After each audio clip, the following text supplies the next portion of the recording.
मेरे आमाल की इस्लाह करम से। राशिदीन में तीसरे नंबर पर जो ज़ात आती है वो सैयदना उस्मान गनी रज़ियल्लाहु ताला अन्हु की है। अफजलियत के एतबार से भी तीसरे नंबर पर है, खिलाफत के एतबार से खलीफा सुआ में, खिलाफत के एतबार से खलीफा होने के एतबार से भी तीसरे नंबर पर है। हालांकि ईमान लाने वालों में चौथे मुसलमान हैं।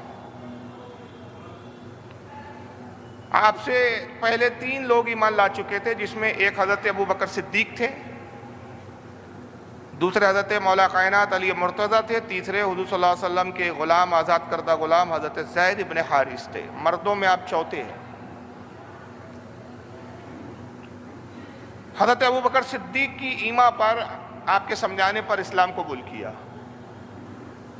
अबू बकर सिद्दीक से बहुत गहरा दोस्ताना था। हुज़ूर सल्लल्लाहु अलैहि वसल्लम ने जब नबुव्वत का ऐलान फरमाया, अबू बकर सिद्दीक ईमान लाए और ईमान लाने के बाद सबसे पहले जिससे मिलने जाते हैं वो थे हज़रत उस्मान गनी, क्योंकि हज़रत उस्मान गनी का अखलाक बहुत बुलंद था, किरदार बहुत आला था। ज़माने जहालत में भी कभी शराब को छुआ नहीं था, बदनिगाही तक नहीं करते थे, बल्कि शर्म हया का यह आलम था कि ज़माने जहालत में भी निगाह नीचे करके चलते थे, हया के पैकर थे। ज़हन और दानिश बहुत आला किस्म के थे। किसी बात को समझना, किसी बात को समझाना, किसी बात को, अच्छी बात को कबूल करना, ये सब उनकी सिफात थी। अबू बकर सिद्दीक को यकीन था कि इस दावत को अगर कोई जल्दी कबूल करेगा, कोई मानेगा, तो वो उस्मान गनी है।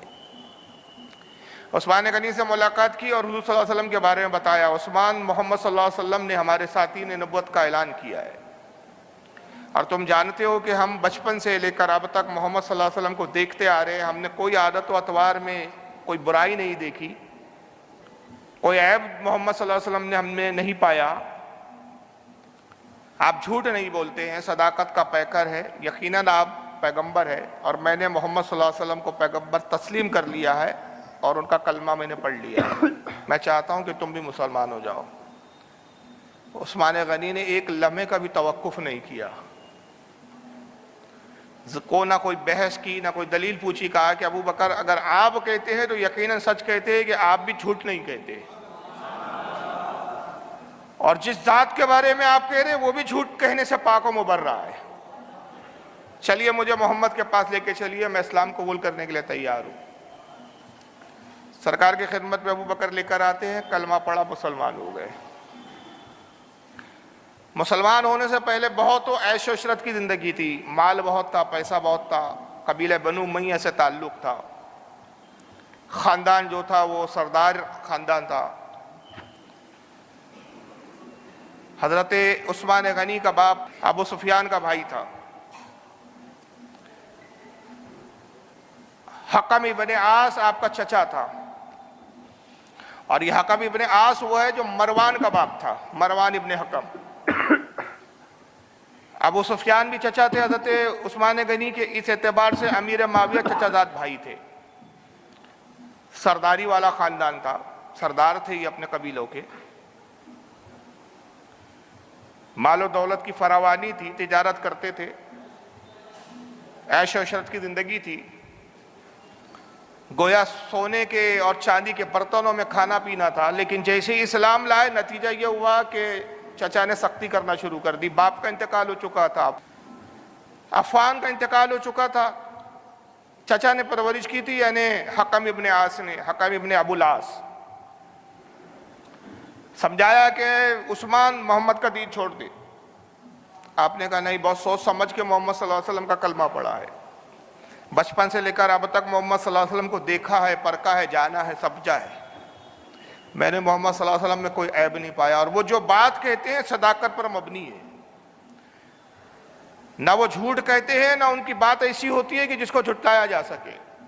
उनकी बात को तस्लीम करने के लिए दिल आमादा होता है, दिल कबूल करता है कि वो जो कुछ कह रहे हैं सच कह रहे हैं, सही कह रहे हैं। बहुत समझाया, पहले तो नहीं माने उस्मान गनी, तो फिर सख्ती करनी शुरू की और घर में गुलामों को हुक्म दिया कि इसको खाना पानी सब बंद कर दिया जाए, भूखा रखो। रस्सियों में जकड़ दिया, एक कमरे में रस्सियों में जकड़ कर बांध कर एक कमरे में डाल दिया गया, कमरे को ताला लगा दिया गया। खाना पानी बंद हो गया, तकलीफें सहते रहे उस्मान गनी, भूख प्यास की शिद्दत बर्दाश्त करते रहे।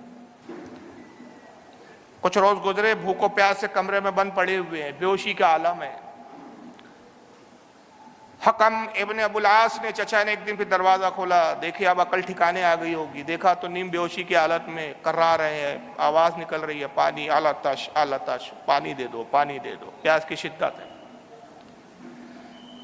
चचा प्याला लाता है, कहता है कि अफान उस्मान, पानी भी दिया जाएगा, खाना भी दिया जाएगा, बस इतना कह दो कि मैंने मोहम्मद का दीन छोड़ दिया। कहा चचा मर जाऊंगा लेकिन मोहम्मद का दीन नहीं छोड़ूंगा। और मोहम्मद सल्लल्लाहु अलैहि वसल्लम ने जिस जन्नत का वादा किया है, ये दुनिया की नेमतें उसके सामने हेच है। कहा नहीं मानेगा, गुलामों को हुक्म दिया कि चटाई लाई जाए। चटाई लाई गई, लकड़ियों की बुंदी हुई चटाई होती है, चटाई को गोल बना दिया गया पाइप की शक्ल में, और उस पाइप की शक्ल में बना के उस्मान गनी को उस पाइप में डाल दिया गया। एक सिरे से उसका रास्ता पाइप का बंद कर दिया गया और दूसरे सिरे से फिर धुनी दी जाती है मिर्ची की। तसव्वुर कीजिए, और ये तस्वुर बहुत आसान है आपके लिए करना, कि क्या हालत हुई होंगी। घर में हमारी माएँ और बहनें खाना बनाती हैं, और जब वो दाल वगैरह में क्या झोंक लगाना बोलते हैं गालिबन उसको, हाँ तड़का भी बोलते हैं, झोंक यूपी वगैरह में झोंक बोलते हैं, झोंक लगाना, तड़का लगाना।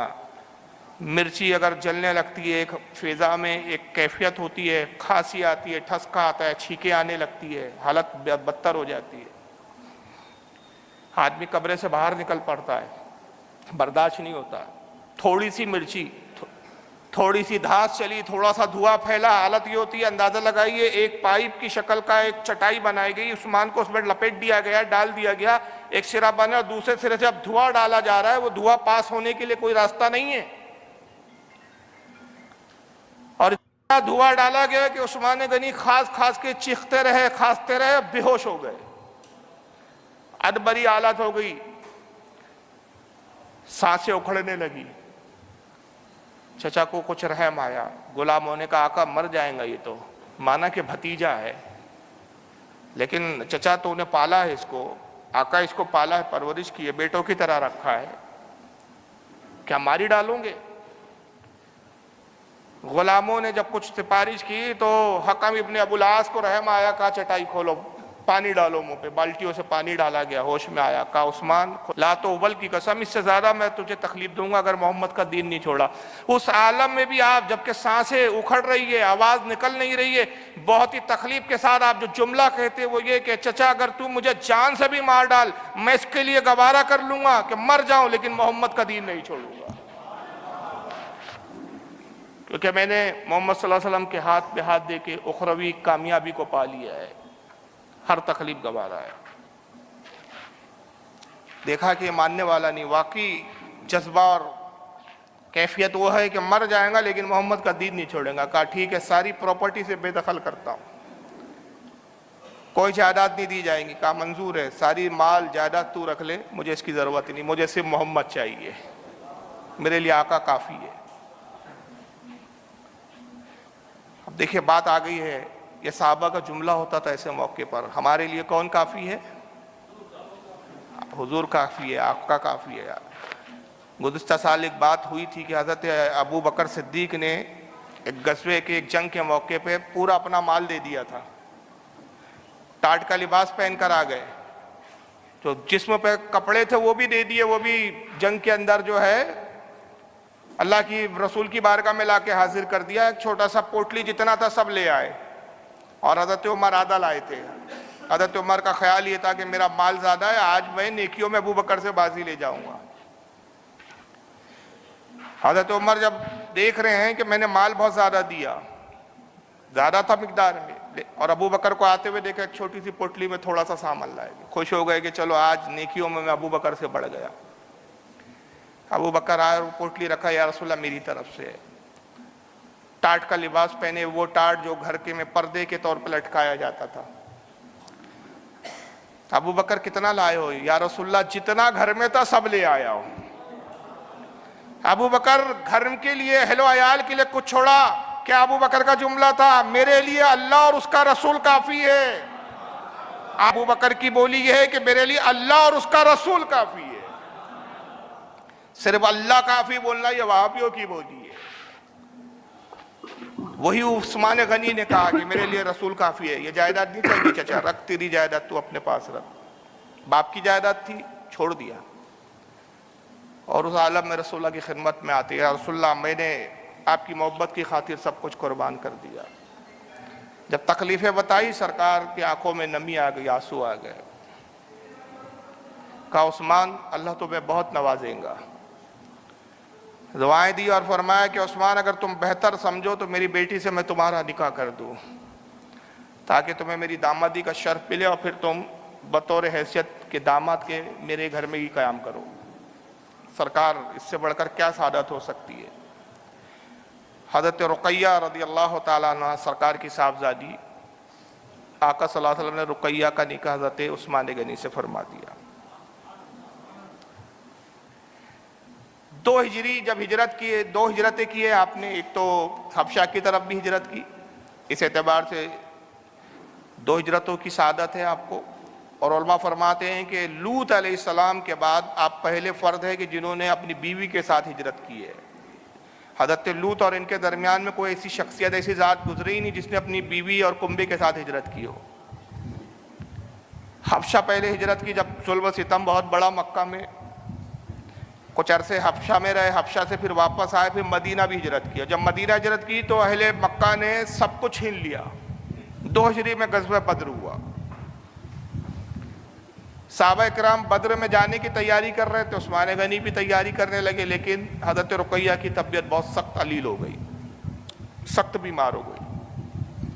हुजूर की खिदमत में आया, या रसूलल्लाह रुक़ैया बीमार है और हुजूर मैं जिहाद पे जाना चाहता हूँ। आपने फरमाया कि उस्मान बेहतर यह है कि तुम अपनी बीवी की तीमारदारी करो। जब हुजूर ने फरमाया, हुजूर का हुक्म था, रुक गए, बद्र में नहीं जा सके। 17 तारीख को बद्र की फतेह हुई। फतेह के बाद सरकार जब मदीना लौट कर आते, बस उसी दिन हज़रत रुक़ैया का विसाल होता है। आका को खबर होती है कि साहबजादी का इंतकाल हो गया। हुजूर फरमाते हैं कि बद्र की खुशी भी है और बेटी का गम भी है। 2 कैफियतें थी। सबसे ज़्यादा हज़रत उस्मान गनी को गम हुआ, और गम इसलिए था, 2 वजह थी। एक तो कि शरीकी हयात थी, गमसार बीवी थी, खुशी और गम में साथ निभाने वाली बीवी थी, और दूसरा ये कि रसूलुल्लाह की शहजादी थी। उसी शहजादी की वजह से हुजूर की दामादी का शर्फ हासिल था। अब वो शर्फ जाता रहा। हुजूर सल्लल्लाहु अलैहि वसल्लम ने जब आपके गम की हालत देखी, कहा उस्मान गम ना करो, मैं अपनी दूसरी बेटी उम्मे कुलसुम को तुम्हारे निकाह में देता हूं। यहां तक के 2 बेटियां हज़रत उस्मान के निकाह में आई। और इमाम बहकी रहमतुल्लाह अलैह मुहद्दिस से बहुत है, नाम सुन ही रहे हैं आप इनके। अस-सुननुल कुबरा हदीस की किताब है, जिल्द नंबर 773 पर कहते हैं कि रूए ज़मीन पर सिवाय उस्मान के ये अज़मत, ये फजीलत किसी शख्स को हासिल नहीं कि जिसके निकाह में नबी की 2 बेटी आई हो। जिससे उस्मान गनी रज़ियल्लाहु ताला अन्हु को यह फजीलत हासिल हुई। और चूंकि सरकार की 2 बेटियां निकाह में आई, इसी बुनियाद पर आपका लक़ब पड़ गया ज़ुन्नूरैन, 2 नूरों वाला। इसलिए कि हुजूर की औलाद भी नूर है, आका भी नूर है। तेरी नस्ल पाक में है बच्चा बच्चा नूर का, तू है आईने नूर, तेरा सारा घराना नूर का। 2 बेटियां आने की बुनियाद पर उस्मान गनी ज़ुन्नूरुन कहलाए। और उसी को आला हज़रत कहते हैं कि नूर की सरकार से पाया दोशाला नूर का, नूर की सरकार से पाया दोशाला नूर का, हो मुबारक तुमको ज़ुन्नूरैन जोड़ा नूर का। और इस ताल्लुक से हज़रत मौला कायनात क्या कहते हैं, आइए मौला कायनात के अल्फाज सुने। अनिन नज़्ज़ाली इब्न सबरा काला काला कुलना ले अलीयुन रज़ियल्लाहु ताला अन्हु या अमीरुल मोमिनीन फहद्दसना अन उस्मान इब्न अफ़्फ़ान। कहा गया कि अमीरुल मोमिनीन उस्मान गनी के बारे में आप कुछ बताइए, क्या कहते हैं आप उस्मान गनी के बारे में। हज़रत अली ने कितना मुख्तसर जवाब दिया, जरा जवाब सुनिए। फ़क़ाला ज़ाका अमरू युदा फिल मलाउल आला ज़ुन्नूरैन, का उस्मान के बारे में क्या पूछते हो, खुदा की कसम आसमानों में उस्मान को ज़ुन्नूरैन कहकर फरिश्ते मुखातिब करते हैं। उस्मान को ज़ुन्नूरैन कह के आसमानों में फरिश्ते पुकारते हैं। जिसके चर्चे आसमानों में हो उसका कहना क्या है, उसकी अजमत क्या है। इब्न असाकिर लाए हैं इसको तारीख़ दमिश्क के अंदर, जिल्द नंबर 39 सफ़ा 47, और इब्न हजर अस्कलानी इसको लाए हैं अली साहबा फ़ी तमीज़ुस साहबा जिल्द 4 सफ़ा 378 पर इस हदीस को। इमाम जलालुद्दीन सूती लाए हैं तारिकुल खुलफा में सफ़ा नंबर 261। इमाम अल-मुत्तकी अल-हिंदी लाए हैं कंज़ुल उम्माल के अंदर जिल्द 13 सफ़ा 232 हदीस नंबर 36,698। अब ये बहुत बड़ी फजीलत है कि एक किसी नबी की 2 बेटियां आज तक किसी के निकाह में आई नहीं सिवाय उस्मान गनी के।